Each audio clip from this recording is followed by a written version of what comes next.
આજે આપણે પરોપજીવનની ચર્ચા છે એ કરવાના છીએ. પરોપજીવન શું છે અને પછી પરોપજીવનના પ્રકારો કયા કયા છે એની ચર્ચાઓ આપણે આજના લેક્ચરની અંદર જોશું. પેરાસિટિઝમની ચર્ચા કરીએ તો પરોપજીવનની શરૂઆત કરતા પહેલાં હું તમને કેટલીક છે એ માહિતી આપી દઉં કે સજીવોના આંતર સંબંધોની માહિતી આપી છે મારે, જેનું થોડુંક એક રિવિઝન કરવું છે કે સજીવોના આંતર સંબંધો.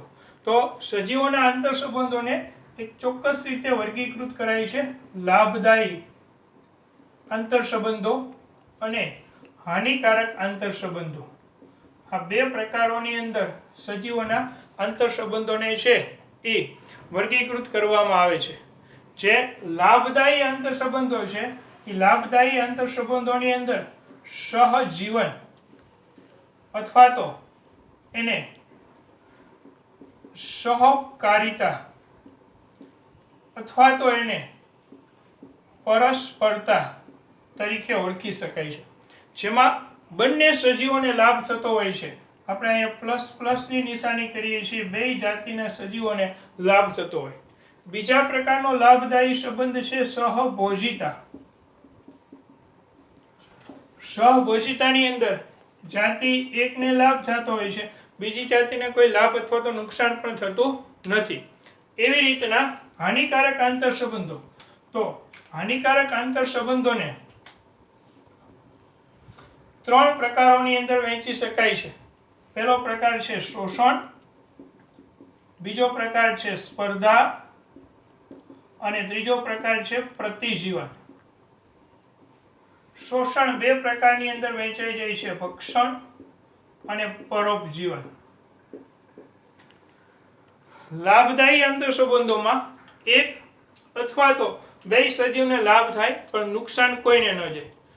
હાનિકારક આંતર સંબંધોમાં કોઈ એકને નુકસાન જાય અથવા તો બંનેને નુકસાન જતું જોવા મળે છે. એટલે હાનિકારક આંતર સંબંધોમાં એકને અથવા તો બંનેને નુકસાન જાય છે, જ્યારે લાભદાયી આંતર સંબંધોમાં કોઈને નુકસાન પહોંચતું નથી.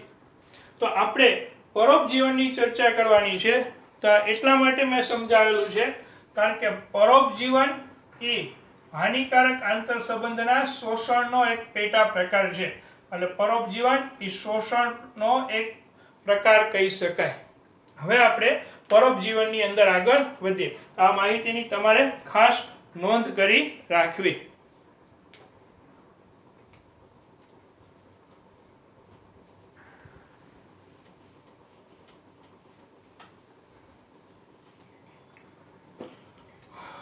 પરોપજીવનની અંદર ચર્ચા કરતા જઈએ તો પરોપજીવન જ્યારે એક જાતિના સજીવ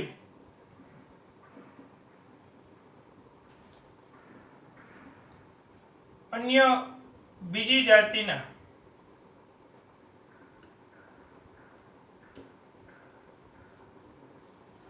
સજીવમાંથી સજીવ દેહ પર રહીને કે સજીવ દેહની અંદર રહીને પોષણ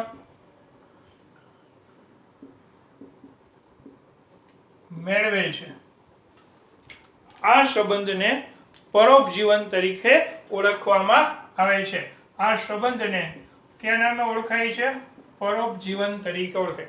પરોપજીવન એટલે એવા પ્રકારનો આંતર સંબંધ કે જેમાં બે સજીવો છે એ સંકળાય ત્યારે કોઈ એક જાતિનો સજીવ અન્ય જાતિના સજીવ ઉપર રહીને અથવા તો અન્ય જાતિના સજીવ શરીરમાં અંદર રહીને પોષણ પ્રાપ્તિ કરે છે. આ પ્રકારનો આંતર સંબંધ કયા નામે ઓળખાય છે? પરોપજીવન. તેમાં પરોપજીવનમાં જે સજીવ પોષણ મેળવે તેને પરોપજીવી કહેવાય છે, પેરાસાઇટ્સ. પરોપજીવી. જ્યારે જે સજીવ માંથી પોષણ મેળવે તેને યજમાન હોસ્ટ કહે છે. એને ક્યાં નામે ઓળખવામાં આવે છે? યજમાન, અથવા તો ક્યાં નામે ઓળખવામાં આવે છે ને? હોસ્ટ તરીકે ઓળખાય છે. આનો એક ઉદાહરણ તરીકે જોઈએ, દાખલા તરીકે જૂ. તો જૂ છે એ પોતે પરોપજીવી થયો અને મનુષ્ય એના માટેનો શું થયો? યજમાન થયો. પરોપજીવી પ્રકારના આંતર સંબંધમાં પરોપજીવીને હંમેશા માટે લાભ થાય. ખાસ યાદ રાખજો કે પરોપજીવનના આંતર સંબંધમાં પરોપજીવીને લાભ થાય. પરોપજીવીને શું થાય છે? લાભ. એટલે એના માટે શું નિશાની આવશે? પ્લસની. ત્યારે યજમાનને કાયમી માટે શું થતું જશે? નુકસાની. એટલે પરોપજીવનને આપણે કઈ રીતે દર્શાવી શકીએ? પ્લસ અને માઇનસની સંજ્ઞાથી દર્શાવી શકીએ. યજમાનને હાનિ પહોંચે છે, યજમાનને નુકસાન થતું જોવા મળે છે, પરોપજીવીઓને લાભ થતો જોવા મળે છે. હવે આપણે ભક્ષણ અને પરોપજીવન વચ્ચેનો ભેદ જોઈ જઈએ કે ભક્ષણ અને પરોપજીવન નો ભેદ. તો ભક્ષણની અંદર ભક્ષક પોતાના ભક્ષ્યને મારી નાખે છે અથવા તો એના ભાગોનો ઉપયોગ કરે છે અથવા તો એના ભાગોનો ઉપયોગ કરે છે. એટલે કે ભક્ષક છે ને એ ભક્ષ્યને એટલે જેનો ખોરાક મેળવે છે એના અંગોનો ખોરાક તરીકે ઉપયોગ કરે, એના કોઈ પાર્ટ્સને ખોરાક તરીકે વાપરે, જ્યારે અથવા તો આખા ભક્ષક દ્વારા ભક્ષ્યને મારી નાખવામાં આવે. આમ ભક્ષક એ ભક્ષ્યનું મૃત્યુ પ્રેરે છે, જ્યારે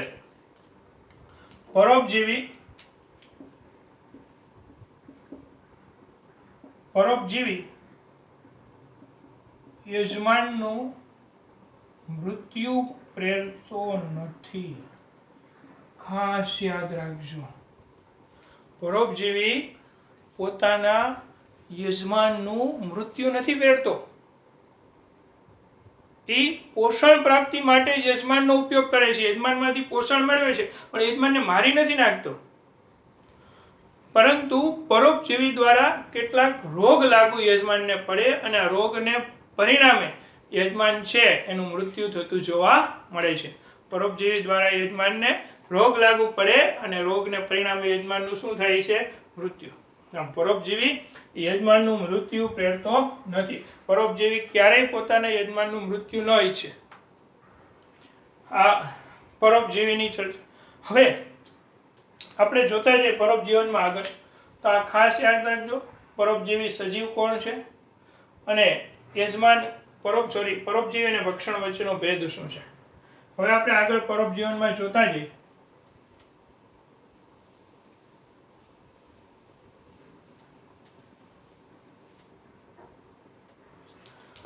પરોપજીવન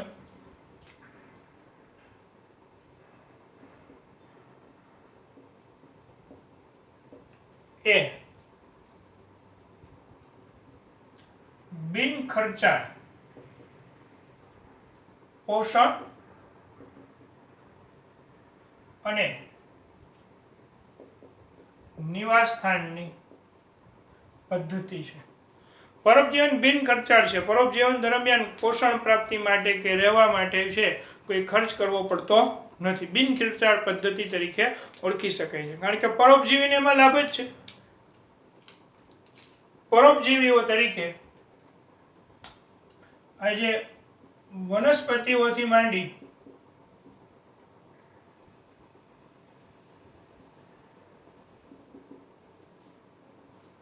ઉચ્ચ કક્ષાના પ્રાણીઓ પણ પરોપજીવી તરીકે વિકસિત થયા છે.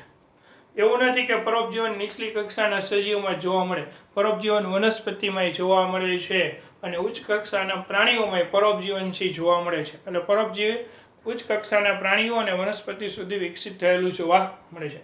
કેટલાક પરોપજીવીઓના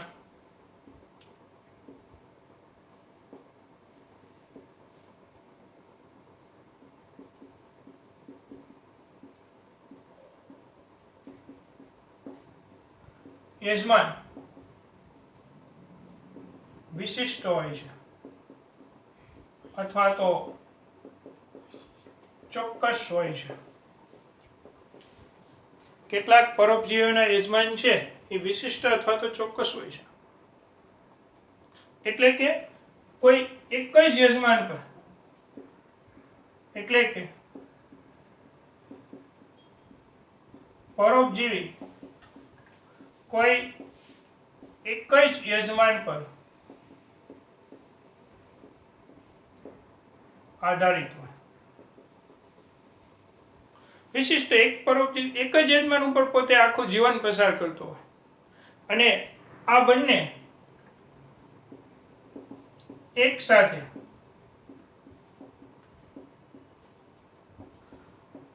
ઉત્વિકસિત થયેલા હોય છે.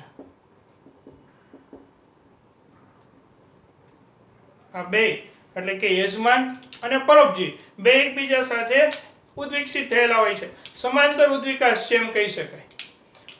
ઉદાહરણ દાખલા તરીકે આપણે જોઈએ કે જો યજમાન પરોપજીવીથી બચવા માટે કોઈ વિશિષ્ટ ક્રિયાવિધિ કેળવે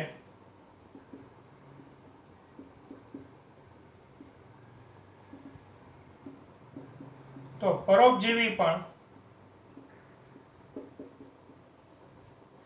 પોતે વિશિષ્ટ ક્રિયાવિધિ નિષ્ફળ બનાવશે યજમાનની. જ્યારે યજમાન પરોપજીવીથી બચવા માટે કોઈ અનુકૂલન કરવે, કોઈ પોતે વિશિષ્ટ ક્રિયાવિધિ કરવે, પોતાના લક્ષણોમાં યજમાન ફેરફાર કરે પરોપજીવીથી બચવા માટે, ત્યારે પરોપજીવી પણ જો પોતાને જીવંત રહેવું હોય તો એ યજમાને કરેલા બદલાવોને નિષ્ફળ કરવા માટેના પ્રયત્ન કરશે અને પરોપજીવી પોતે વિકસિત થશે. આમ જ્યારે યજમાન બદલાવ પ્રેરે ત્યારે પરોપજીવી પોતે બદલાવ પ્રેરી અને અનુકૂલિત થાય. સમજાણું કે જ્યારે કોઈ પણ યજમાન પોતે વિકસિત થાય, પોતાના બદલાવ લઈ આવે, ત્યારે એના ઉપર રહેલો પરોપજીવી પણ પોતાનામાં બદલાવ પ્રેરે. જો એ પરોપજીવી બદલાવ ન પ્રેરે તો એ પરોપજીવીનું મૃત્યુ થાય. એટલે યજમાનના બદલાવ સાથે સાથે જ કોને બદલાવ પ્રેરવો પડે છે? પરોપજીવીએ બદલાવ પ્રેરવો પડે છે. હવે પરોપજીવી પણ બદલાવ પ્રેરે છે, અનુકૂલિત થાય છે. પરોપજીવીઓ કેવા બદલાવ પ્રેરે છે તો હું અહીંયા લખું છું, ખાસ નોંધ કરી રાખજો તમે કે પરોપજીવીઓના બદલાવની અંદર તે એટલે પેરાસાઇટ્સ. પરોપજીવી તે વધારાના સંવેદાંગો ગુમાવે છે. બીજું, પરોપજીવી છે એ વધારાના સંવેદાંગો ગુમાવી નાખે. બીજી રહે છે તો કે પરોપજીવીઓ પોતાના પાચન તંત્રનો લોપ કરે, પાચન તંત્ર ગુમાવી દે. એક્ઝામ્પલ તરીકે ટીનિયા, આપણે વર્ગીકરણમાં ટીનિયાનું ઉદાહરણ આવી ગયેલું છે. એને પોતાનું પાચન તંત્ર પટ્ટીકૃમિ, જેને પોતાનો આખો પાચન માર્ગ પરોપજીવન માટે ગુમાવી દીધો છે, ટીનિયા એટલે પટ્ટીકૃમિ. ત્યાર પછી ત્રીજું લક્ષણ પરોપજીવીમાં થતો બદલાવ, તે યજમાન સાથે જોડાવા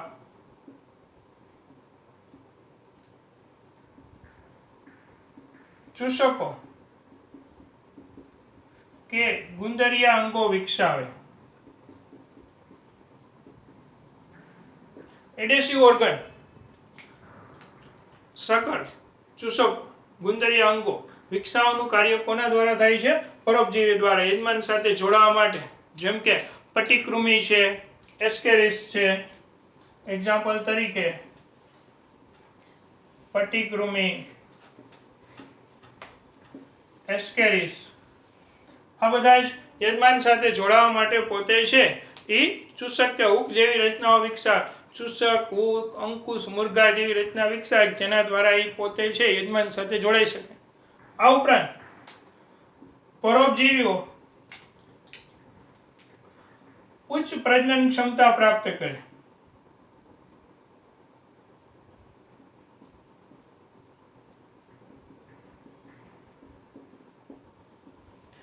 ઉચ્ચ પ્રજનન ક્ષમતા એટલે વધુ સંતતિઓનું સર્જન કરે, ખૂબ ઝડપથી પ્રજનન દર્શાવી વધુ સંતતિઓનું સર્જન કરે. આ ઉપરાંત કેટલાક અંતઃપરોપજીવી અજારક શ્વસન પણ વિકસાવે.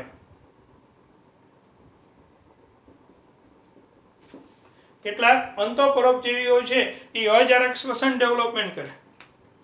તો આ રીતના જ્યારે યજમાન પોતે પરોપજીવીથી બચવા વિશિષ્ટ લક્ષણો કેળવે ત્યારે પરોપજીવી પણ પોતાનામાં આવા ફેરફારો પ્રેરે અને પરોપજીવી પણ એ જ યજમાન ઉપર પાછું પરોપજીવન શરૂ કરે. આ પરોપજીવીઓનું જીવનચક્ર ખૂબ જટિલ હોય છે, એની ચર્ચા કરતા જઈએ આપણે. તો આ વસ્તુ નોંધ કરી રાખવી ખાસ, એમસીક્યુ માટે નીટમાં ખૂબ ઉપયોગી થશે.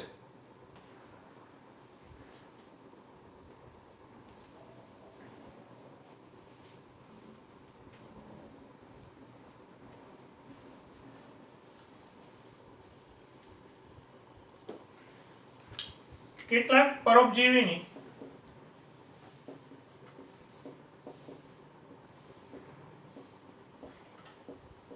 જીવન પદ્ધતિ ખૂબ જ જટિલ હોય છે. તેમને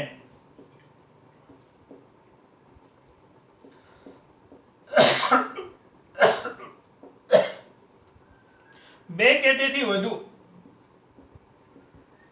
યજમાનનો ઉપયોગ કરવો પડે છે. એમનું જીવન પૂર્ણ કરવા માટે, એની લાઈફ સાયકલ પૂરી કરવા માટે પરોપજીવીઓએ બે કે બે કરતાં વધારે યજમાનની જરૂરિયાત પડે છે. વધારે મધ્યસ્થી અથવા તો વાહકની જરૂરિયાત પડે છે અને વધારે 2 થી વધારે મધ્યસ્થી કે વાહકની આવશ્યકતા છે. એક્ઝામ્પલ તરીકે જોઈએ કે માનવ યકૃત કૃમિ લીવર ફલ્ક તરીકે ઓળખાય, ટ્રીમેટોડ.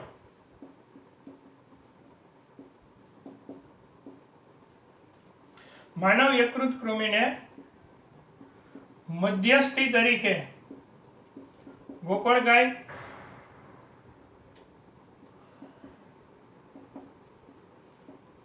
અને માછલીની આવશ્યકતા છે. અને બે મધ્યસ્થી યજમાન જોઈએ છે. માનવ યકૃત કૃમિ જે આપણા લીવરની અંદર પરોપજીવન ગુજારે છે, એમને પોતાનું જીવનચક્ર પૂર્ણ કરવા માટે બે મધ્યસ્થી યજમાન વાહકોની જરૂરિયાત પડે છે. એક ગોકળગાય અને બીજું મધ્યસ્થી યજમાન માછલી. એનું લાઈફ સાયકલ જટિલ જોવા મળે છે. એવું જ ઉદાહરણ મેલેરિયા પ્રેરતું અન્ય એક્ઝામ્પલ મેલેરિયા માટેનું પરોપજીવી પ્લાઝ્મિડ.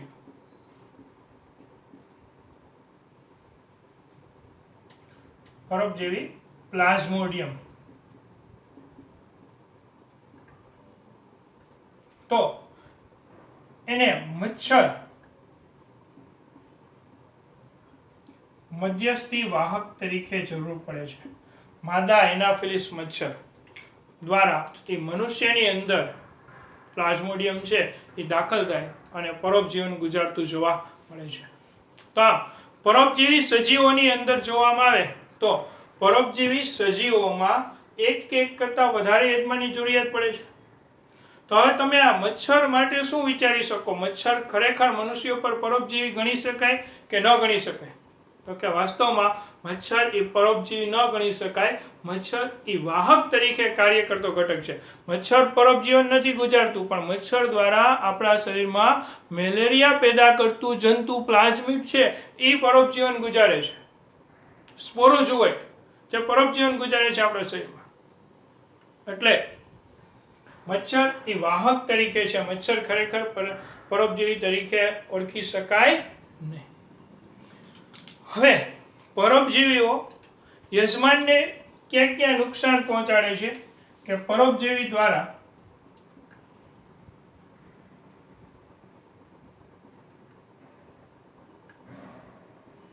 યજમાનને થતી કેટલીક હાનિઓ. પહેલું, યજમાનની ઉત્તરજીવિતતા ઘટે, યજમાનની વૃદ્ધિ ઘટે, પ્રજનન ક્ષમતા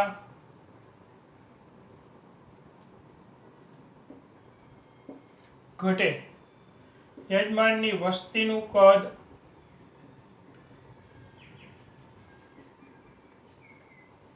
નાનું થાય, યજમાન નબળા પડે અને શિકાર માટે અસમર્થ બને અને ભક્ષણ માટે અસમર્થ બને. આમ યજમાનને નબળા પાડી અને છેવટે કેટલીક વખત આ પરિસ્થિતિને કારણે યજમાનનું મૃત્યુ પણ થતું જોવા મળે છે. તો આ પરોપજીવીની યજમાન ઉપર થતી અસરો, યજમાનને કઈ કઈ હાનિ પહોંચે છે એની ચર્ચાઓ છે. એની ઉત્તરજીવિતતા ઘટે. ઉત્તરજીવિતતા એટલે લાઈફ સ્પાન, મીન્સ કે આયુષ્ય, વય. ઉત્તરજીવિતતા એટલે લાઈફ સ્પાન, આયુષ્ય, વય ઘટતી જોવા મળે છે. વૃદ્ધિ દરમાં યજમાનમાં ઘટાડો થાય, પ્રજનન ક્ષમતા ઘટે, યજમાનને હાનિકારક અસરને કારણે યજમાનની આખી વસ્તી જેમ જેમ મૃત્યુ થતું જેમ વસ્તીનું કદ નાનું થતું જોવા મળે, યજમાન નબળા પડે અને ભક્ષણ માટે, શિકાર કરવા માટે કે ખોરાક પ્રાપ્તિ માટે પણ અસમર્થ બનતા જોવા મળે છે. તો આ પરોપજીવનની સામાન્ય સમજૂતી હતી. આપણે જે પહેલેથી જોયું કે પરોપજીવનની સામાન્ય સમજૂતીની અંદર પરોપજીવન શું છે. પરોપજીવન એ શોષણનો એક પ્રકાર છે. પરોપજીવનના આ પ્રકારોની અંદર શોષણમાં હાનિકારક સંબંધ છે, શોષણિક. ત્યાર પછી પરોપજીવનની અંદર પરોપજીવી સજીવ અને યજમાન, આ બંનેની ચર્ચા કરી. પછી વિશિષ્ટ યજમાન પરોપજીવી માટે હોય છે. યજમાન ઉદ્વિકસિત થાય તો પરોપજીવી પણ સાથે લક્ષણોમાં ફેરફાર કરી અનુકૂલિત થતું જોવા મળે છે. અને કેટલાક પરોપજીવીને એક કરતાં વધારે યજમાનની આવશ્યકતા, મધ્યસ્થીની જરૂરિયાત પડે છે લાઈફ સાયકલ પૂરી કરવા માટે. અને ત્યાર પછી પરોપજીવી દ્વારા યજમાનને પહોંચતી હાનિઓ. હવે આપણે જોઈ રહ્યા છીએ જુદા જુદા પરોપજીવીના પ્રકારો. અહીંયા મેં પરોપજીવીના પ્રકારોની નોંધ કરેલી છે. દરેક પ્રકાર છે હું એક પછી એક સમજાવતો જાઉં છું કે પરોપજીવીના પ્રકારોની અંદર આપણે પહેલા પ્રકારની ચર્ચા કરીએ તો બાહ્ય પરોપજીવી અને અંતઃપરોપજીવી, એક્ટોપેરાસાઇટ એન્ડ એન્ડોપેરાસાઇટ્સ. બાહ્ય પરોપજીવી એટલે શું? તો કે જે પરોપજીવી સજીવો યજમાન શરીરમાં દાખલ ન થતા પણ યજમાન શરીરની બાહ્ય સપાટી પર રહી અને પોતે પરોપજીવન ગુજારતા હોય એને બાહ્ય પરોપજીવી તરીકે ઓળખવામાં આવે છે. જે પરોપજીવી સજીવો યજમાન શરીરની અંદર દાખલ નથી થતા પણ યજમાન શરીરની બાહ્ય સપાટી પર છે એ રહી અને પરોપજીવન ગુજારે છે એને બાહ્ય પરોપજીવીઓ તરીકે ઓળખાય છે. દાખલા તરીકે માકડ, ચાંચડ, જૂ, ઈતળી, આ બધા બાહ્ય પરોપજીવીના એક્ઝામ્પલ છે. હું અહીંયા બાહ્ય પરોપજીવીના એક્ઝામ્પલ લખું.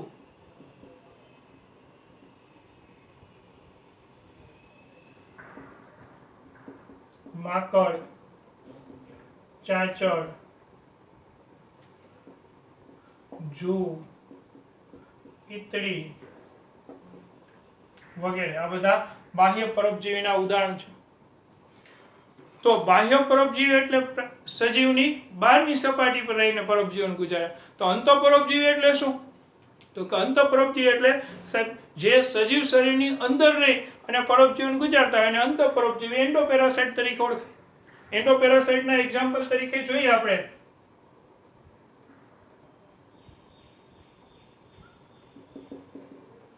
તો એન્ડોપેરાસાઇટના એક્ઝામ્પલ તરીકે કરમ્યુ, એસ્કેરિસ એટલે કે કરમ્યુ, પ્લાઝ્મોડિયમ, આ એન્ડોપેરાસાઇટ. યકૃત કૃમિ એન્ડોપેરાસાઇટ. યકૃત કૃમિ પણ અંતઃપરોપજીવી તરીકે વર્તે છે. વાવકેરિયા કૃમિ, ફિલારિયલ કૃમિ,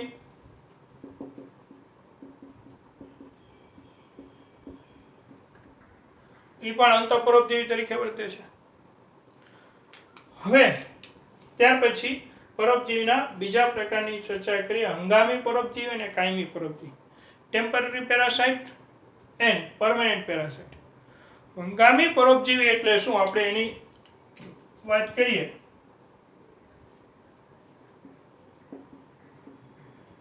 હંગામી પરોપજીવી, હંગામી પરોપજીવી એટલે એવા સજીવ કે તે પોતાના અમુક સમય માટે જ પરોપજીવન ગુજારતા હોય, કાયમી લાંબો સમય માટે પરોપજીવન ગુજારતા નથી. આવા પરોપજીવીને હંગામી પરોપજીવી તરીકે ઓળખવામાં આવે છે. જેમ કે દેડકામાં રૂપાંતરણની ક્રિયા દરમિયાન જોવા મળતું ટેડપોલ હંગામી પરોપજીવી છે. ત્યાર પછી દેડકામાં પુખ્ત વયમાં રૂપાંતરિત થઈ જાય ત્યારે માંસાહારી થઈ જાય છે. ત્યાર પછી આવા જ હંગામી પરોપજીવી તરીકે જળો છે, એ પણ હંગામી લોહી ચૂસતો જળો હંગામી પરોપજીવી છે. કેટલાક બાહ્ય પરોપજીવી તરીકે માકડ પણ હંગામી, સંપૂર્ણ સમય માટે પરોપજીવી હોતા નથી, એ બધા હંગામી પરોપજીવી તરીકે ઓળખાય છે. હંગામી પરોપજીવીના એક્ઝામ્પલની અંદર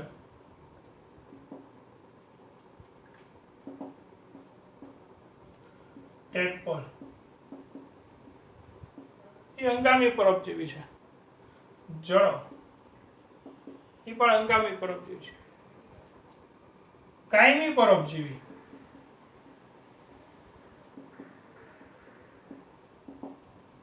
કાયમી પરોપજીવી પ્રાણી એટલે પોતાનું સંપૂર્ણ જીવન જન્મથી મૃત્યુ સુધી પરોપજીવન ગુજારતા હોય, પોતાની સંપૂર્ણ લાઈફ છે એ પરોપજીવી તરીકે ગુજારતા હોય, એને ક્યાં નામે ઓળખાય છે? કાયમી પરોપજીવી. દાખલા તરીકે આપણે ઉદાહરણ તરીકે જોઈએ કે કરમિયું,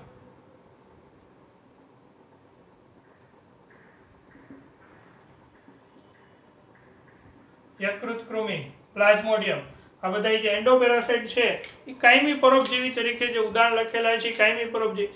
એન્ટમીબા કાયમી પરોપજીવી જે પોતાની સંપૂર્ણ લાઈફ સાયકલ પરોપજીવન તરીકે. મેલેરિયાનું જંતુ પ્લાઝ્મોડિયમ કાયમી પરોપજીવી. આ કાયમી પરોપજીવીની.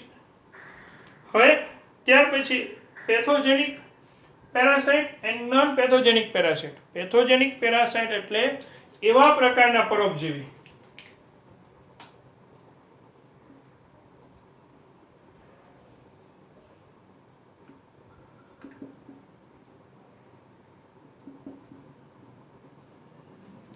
પેથોજેનિક પેરાસાઇટ રોગ પેદા કરતા પરોપજીવી કે જે સજીવની અંદર દાખલ થઈ અને યજમાન દેહમાં રોગ પેદા કરી શકતા હોય, આવા પરોપજીવીને પેથોજેનિક પેરાસાઇટ તરીકે ઓળખવામાં આવે છે.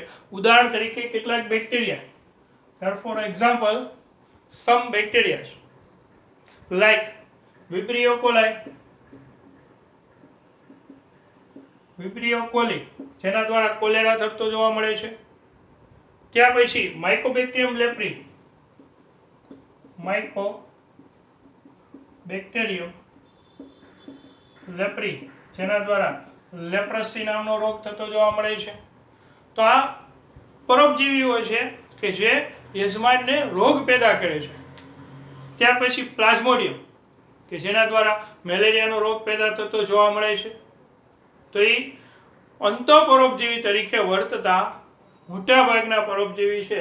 એમાંથી પેરાસાઇટ તરીકે રોગકારકો આપણે બેક્ટેરિયા દ્વારા થતા રોગ છે, તો એ બેક્ટેરિયા દ્વારા થતા રોગ એ બેક્ટેરિયા બરાબર છે પેથોજેનિક પેરાસાઇટ તરીકે ઓળખી શકાય. ત્યાર પછી હાથી પગા માટે ફિલારિયલ કૃમિ, તો એ પણ છે પેથોજેનિક પેરાસાઇટ છે, જેને કારણે આપણે હાથી પગાનો રોગ થતો જોવા મળે છે. ફિલારિયાસિસ તરીકે ઓળખાય છે, અથવા તેને એલિફન્ટાસિસ તરીકે પણ હાથી પગાને ઓળખાય. તો એ પેથોજેનિક પેરાસાઇટ છે. નોન પેથોજેનિક પેરાસાઇટ,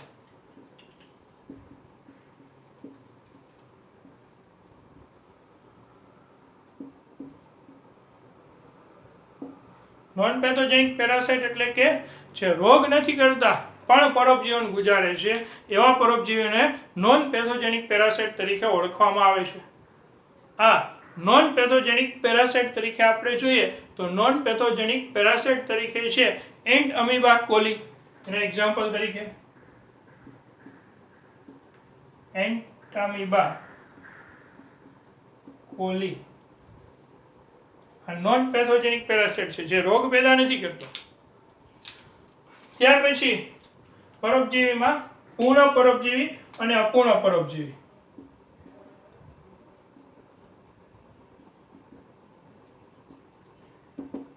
તો પૂર્ણ પરોપજીવી કોને કહેવાય? કે જે સજીવ પોતાની બધી જ જરૂરિયાત યજમાનમાંથી જ પ્રાપ્ત કરતો હોય. જે પરોપજીવી પોતાની બધી જ જરૂરિયાત યજમાનમાંથી જ પ્રાપ્ત કરતા હોય એમને પૂર્ણ પરોપજીવી તરીકે ઓળખાય છે. ઉદાહરણ તરીકે પૂર્ણ પરોપજીવીના ઉદાહરણ તરીકે હું તમને એક્ઝામ્પલ આપું. અમરવેલ. અમરવેલ પૂર્ણ પરોપજીવી છે.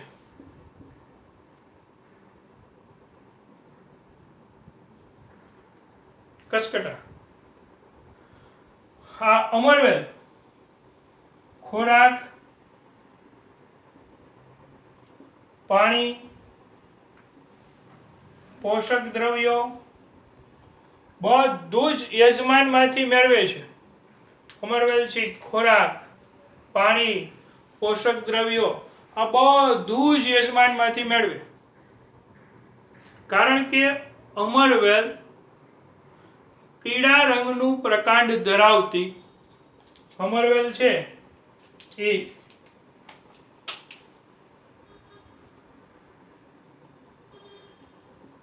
પીળા રંગનું પ્રકાંડ ધરાવતી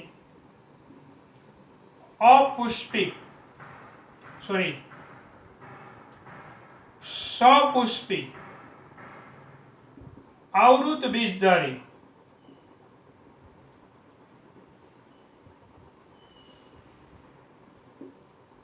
પર્ણવિહીન વનસ્પતિ છે. અમરવેલ પીળા રંગનું પ્રકાંડ ધરાવતી પર્ણવિહીન સપુષ્પી આવૃત બીજધારી વનસ્પતિ છે. એ યજમાન વનસ્પતિ સાથે જોડાય. હું એની આકૃતિ દોરું છું. આ યજમાન વનસ્પતિ છે ધારો કે. તો અમરવેલ યજમાનની ફરતે વીંટળાઈ જાય.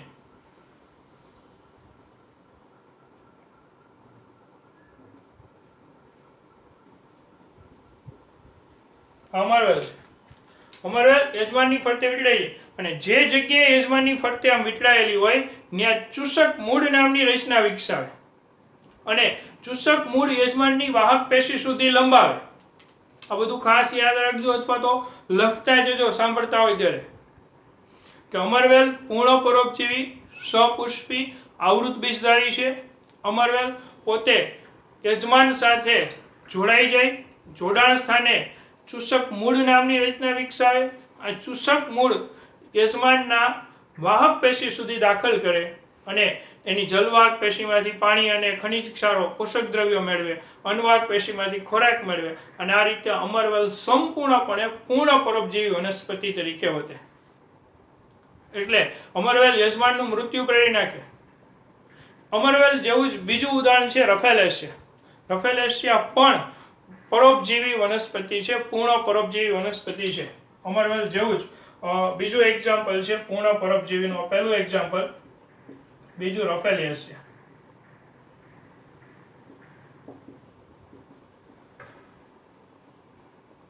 જ્યારે અપૂર્ણ પરોપજીવી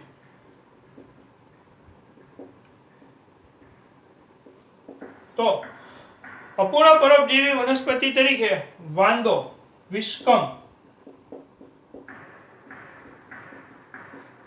અથવા તો વાંદો અપૂર્ણ પરોપજીવી વનસ્પતિ છે. વાંદો પર્ણ ધરાવતી એકદળી વનસ્પતિ છે. યાદ રાખજો, વાંદો પર્ણ ધરાવતી એકદળી વનસ્પતિ છે. વાંદો ચૂસક મૂળની મદદથી યજમાનમાંથી પાણી અને ક્ષારો જ મેળવે છે.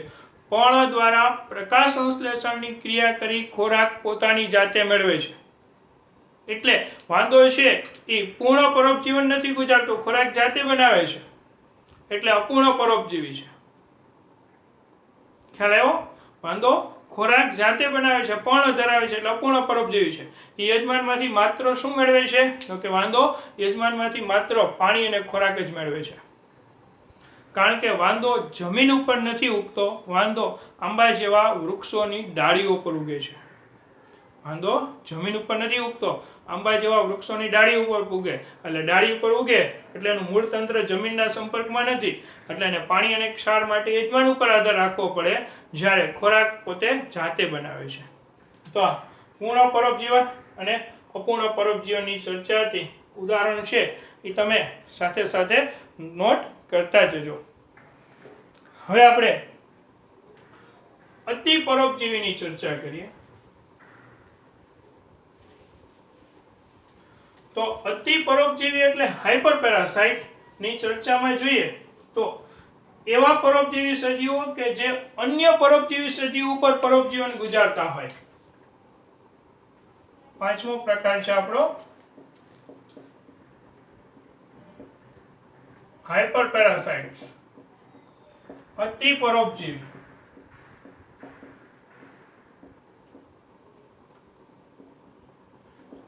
એવા પરોપજીવીઓ કે જે અન્ય પરોપજીવી પર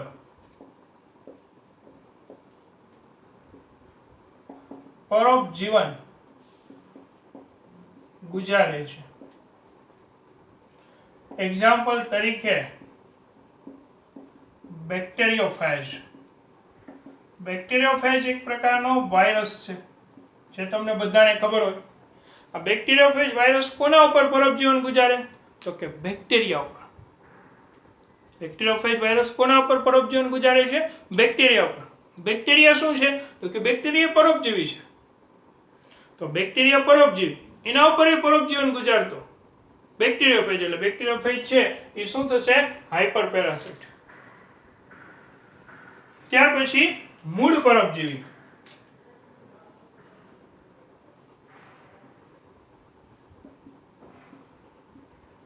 મૂળ પરોપજીવી તરીકે જે વનસ્પતિ મૂળ ઉપર રહી અને પરોપજીવન ગુજારતી હોય એવી વનસ્પતિને મૂળ પરોપજીવી તરીકે ઓળખવામાં આવે છે.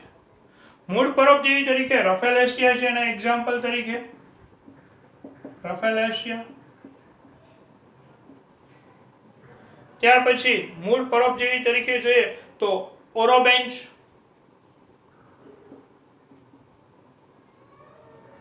આ પણ છે એ મૂળ પરોપજીવી છે. બાલાનોફોરા પણ મૂળ પરોપજીવી છે. આ બધી મૂળ પરોપજીવી વનસ્પતિ છે. તો પ્રકાંડ પરોપજીવી, જે પ્રકાંડ ઉપર પરોપજીવન ગુજારતી હોય એવી વનસ્પતિને પ્રકાંડ પરોપજીવી વનસ્પતિ તરીકે ઓળખાય છે.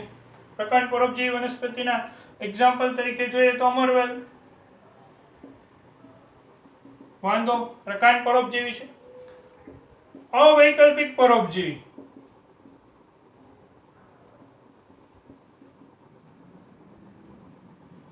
જેમ કે વાયરસ. વાયરસ 100% બધા પરોપજીવી જોઈએ. વાયરસ પાસે પરોપજીવન સિવાય કોઈ વિકલ્પ જ નથી. ઓબ્લિગેન્ટ પેરાસાઇટ, અવૈકલ્પિક પરોપજીવી, એ પોતાની સંપૂર્ણ લાઈફ સાયકલ પરોપજીવનમાં જ ગુજારી શકે. ત્યાર પછી વનસ્પતિ પરોપજીવી, વનસ્પતિ ઉપર પરોપજીવન ગુજારતા હોય જેમ કે અમરવેલ વનસ્પતિ પરોપજીવી. વાંદો આંબા પર પરોપજીવન ગુજારે, વનસ્પતિ પરોપજીવી.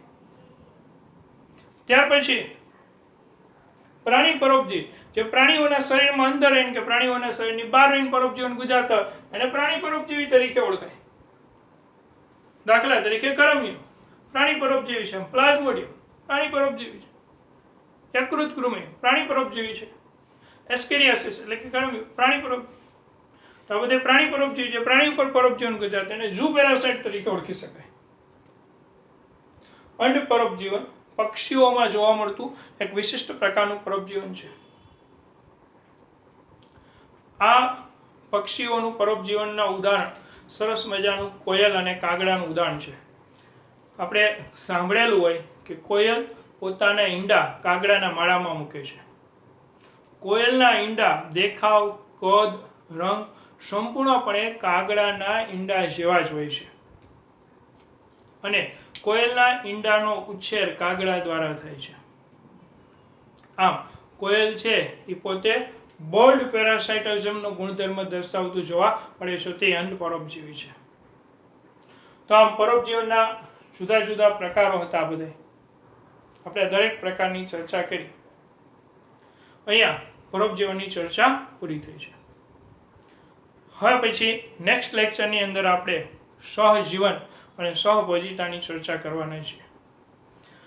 વિદ્યાર્થી મિત્રો, મારા વિડીયો ગમે તો એને લાઈક કરો, શેર કરો અને સબસ્ક્રાઈબ કરી બેલના બટન ઉપર ક્લિક કરો, જેને કારણે નવી અપડેટ નીટ માટેની તમને મળતી રહેશે. નમસ્તે.